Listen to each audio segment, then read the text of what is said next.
Hello, beautiful people. I'm Alexie. I'm a licensed professional counselor in Broken Arrow, Oklahoma, and a spiritual psychology life coach online. I am really excited to come to you today to share ways to change black and white thinking that you observe you're participating in.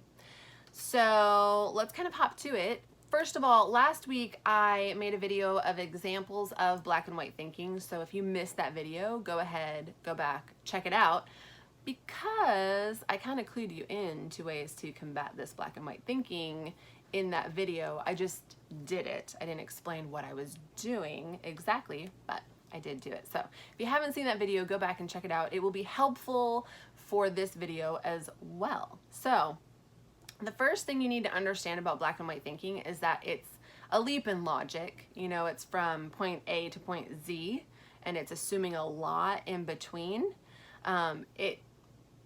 There could be random connections that makes this statement true, but typically there's a huge leap in logic and not a whole lot supporting it. So that's the good news, right? The bad news is that when you're participating in black and white thinking, it feels very true in the moment, right? So you're having very real feelings about whatever this thought is, right? And it feels very true.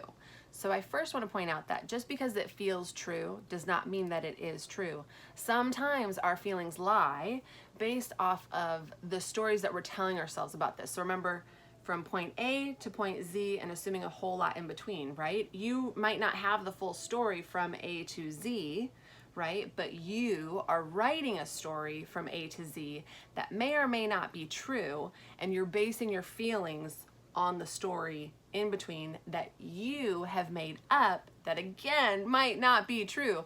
Therefore, your feelings, very real feelings that you're having, I want to acknowledge that and validate that the feelings you have are very real. They may be based in some faulty logic, making them irrelevant, really, honestly. So, okay. First things first. This is my absolute favorite one to dive into, okay? I'm not sure if I shared this in last week's video or not, but this whole idea, like, if I'm not supermodel thin, then I'm fat, right? Okay. So not true. So not true on multiple levels, right?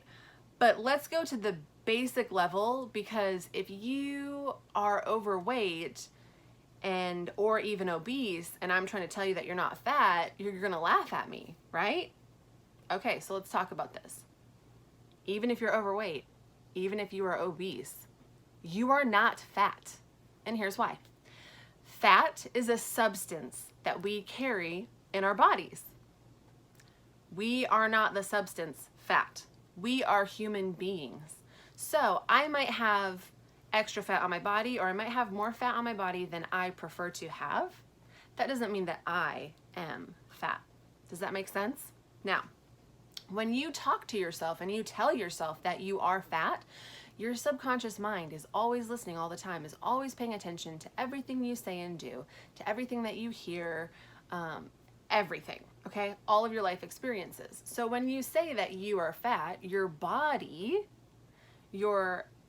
responds to that, right? So your subconscious mind responds to that, and your body responds to that, because your subconscious mind lives in your body. Not sure if you're aware of that, but it's very true. So you start behaving like the substance of fat, right? Your body goes, oh, okay, we're fat, so we need to collect and store more of this fat. Does that make sense?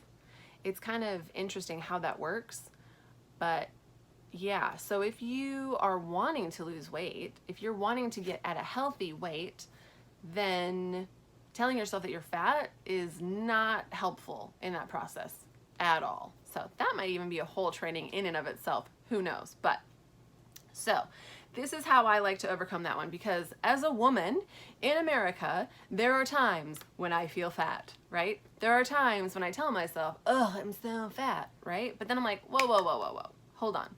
No, I'm not. Actually, I'm not. I am not the substance of fat. I am a human being.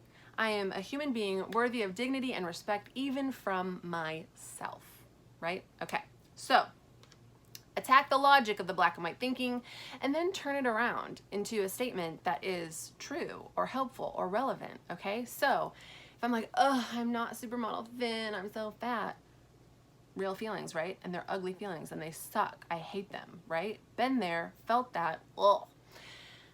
Okay, not helpful though to sit in that and to feel that, right? Okay, I'm not fat, I'm a human being. I'm a human being worthy of dignity and respect, even for myself, no matter what my body looks like, right? I deserve dignity. I deserve respect. Part of that is being kind to myself, right? Part of that is taking care of the body that I have by eating healthy, by getting the activity that I need, and by getting enough sleep, right? Drinking enough water, blah, blah, blah, blah. All those things that go into taking care of our bodies on this planet, right? Furthermore, I can take it a step further and kind of create an empowering affirmation for myself to cling to. When this pops up, this is what I do. Okay, I'm getting healthier and healthier every single day. That moves it from this is how I'm feeling to I'm doing something about it. Does that make sense? All right, so I'm just going to leave you with that one example for now for how to combat black and white thinking. There are a lot of different black and white thoughts that you can have. So the first thing is attack the logic, break down the logic of it. What is logically true, right? Look at the facts, not the feelings, right? And then create a true statement to kind of combat whatever that black and white thinking is.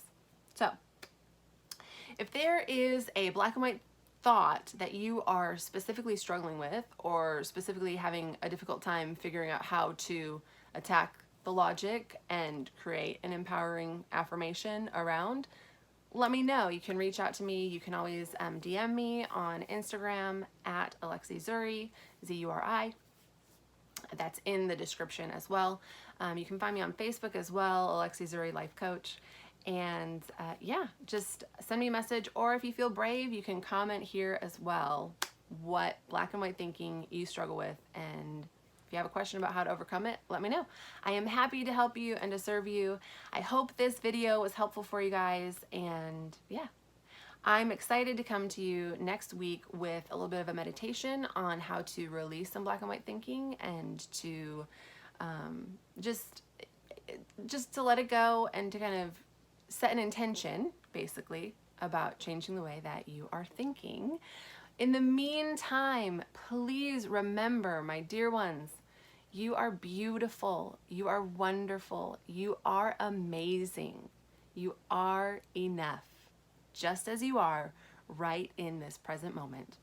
I love you all, and I will talk to you soon. I hope you all have a wonderful, wonderful week.